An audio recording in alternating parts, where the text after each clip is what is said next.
Smart Ahmednagar news. जामखेडकरांचा प्रवास होणार सुखकर, पाठपुराव्याला यश, आगारात लवकरच दाखल होणार 10 नवीन बसेस। जामखेड प्रतिनिधी अमृत कारंडे।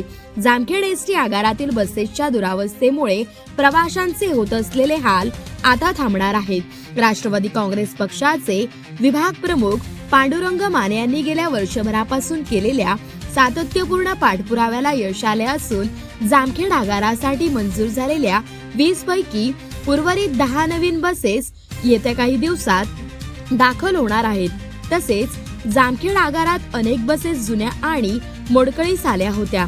प्रवाशांच्या तक्रारींची दखल घेत पांडुरंग माने यांनी 12 मार्च 2025 रोजी महाराष्ट्र राज्य परिवहन महामंडळाचे व्यवस्थापकीय संचालक डॉक्टर माधव कुसेकर यांच्याकडे 20 नवीन बसेसची मागणी केली होती।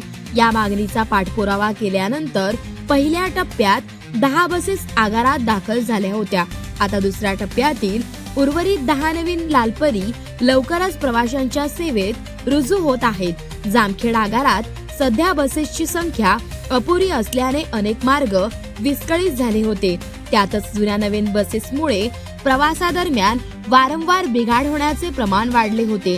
नवीन बसेस मिळाल्याने ग्रामीण भागातील विद्यार्थी, नोकरदार आणि ज्येष्ठ नागरिकांना मोठा दिलासा मिळणार आहे। या यशाबद्दल बोलताना पांडुरंग माने म्हणाले की पुण्यश्लोक अहिल्यादेवी होळकर यांच्या नामकरणासाठी आणि आगाराच्या सोयी सुविधांसाठी राज्य परिवहन महामंडळाच्या वरिष्ठ अधिकाऱ्यांनी तसेच अहिल्यानगर जिल्ह्यातील प्रशासकीय अधिकाऱ्यांनी मोलाचे सहकार्य केले, त्याबद्दल मी त्यांचा ऋणी आहे। सर्वसामान्य जनतेच्या प्रश्नांसाठी माझा लढा असाच सुरू राहील। या निर्णयामुळे जामखेड तालुका भरातून समाधान व्यक्त केले जात आहे। सर्वांना सर्वप्रथम नमस्कार। जामखेडकरांचा प्रवास होणार आता सुखकर।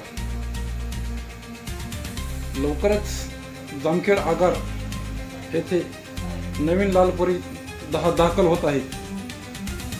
तरी मी मागील वर्षी 12 मार्च 2025 रोजी केलेल्या निवेदनाद्वारे पाठपुराव्याला 20 एसटी ची मागणी केली होती।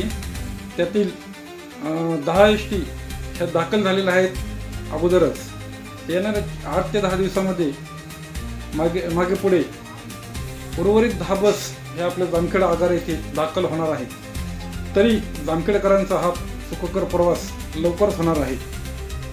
तसेच मी परिवहन राज्य महामंडळाचे वरिष्ठ अधिकारी कुशेकर साहेब व अहिल्यानगर जिल्हा परिवहन नियंत्रक राजेंद्र जगताप साहेब यांना वेळोवेळी पाठपुरावा करून मी या 20 बसची मागणी केली होती।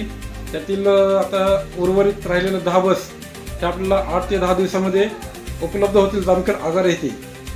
तसेच मी जामखेड आगार येथे 3 AC बस इलेक्ट्रिक व डिझेल 2 AC बस याची देखील मी मागणी करतोय।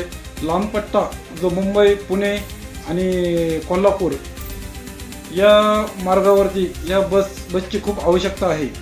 आपल्या ज्या उर्वरित ज्या लालपरी आहेत काही 8 ते 10, 15 हे म्हणजे खूप दयनीय अवस्था आहे त्याचे काचा फुटलेला आहे, त्याची सीट व्यवस्थित नाही।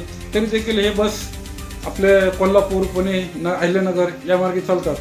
परंतु मी DC साहेब विभाग नियंत्रक यांना विनंती करतोय की आपण या मागणीची देखील लवकरात लवकर दखल घ्यावी आणि आता जे 8 दिवसामध्ये आपल्या 10 बस येणार आहेत त्याबद्दल देखील मी तुमचे आभार मानतो। लवकरच आमचे जामखेड आगार येथील सुखकर प्रवास होईल जामखेडकरांचा, यात काही शंकाच नाहीये। आणि या संदर्भात जामखेडकर आणि परिसरातील सर्व नागरिकांच्या खूप समस्या होत्या। त्या समस्या वारंवार वाढत चालल्या होत्या। त्या संदर्भातच मी मागणी केली होती आणि त्या मागणीचा आता यश येत आहे। त्याबद्दल देखील मी सर्व वरिष्ठ अधिकाऱ्यांचे मनापासून आभार मानतो। नमस्कार।